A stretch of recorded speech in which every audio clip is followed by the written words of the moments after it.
prices in India witnessed a modest recovery on March 20, 2026 after facing a sharp decline in the previous trading sessions. The rebound came during the Eid-ul-Fitr festival period, bringing some stability to the domestic bullion market. In the 24 carat category, gold prices increased by 65 rupees per gram, taking the rate to 15,093 rupees from the previous day's 15,028 rupees.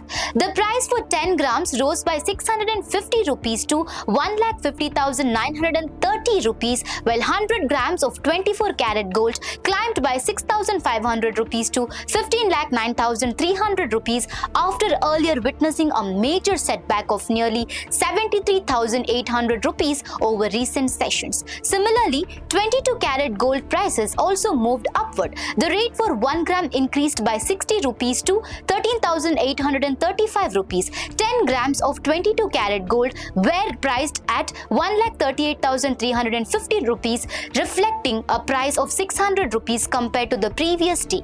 Meanwhile, 100 grams of 22 carat gold rose by 6,000 rupees to 13,83,500 rupees. In the 18 carat category, prices also registered gains. 1 gram of 18 carat gold was priced at 11,320 rupees, up by 49 rupees. The rate for 10 grams climbed by 490 rupees to 1,13,200 rupees, while 100 grams increased by 4,900 rupees to reach 11,32,000 rupees. Despite the recovery in domestic prices, global gold markets continue to remain under pressure due to fluctuation in international trading.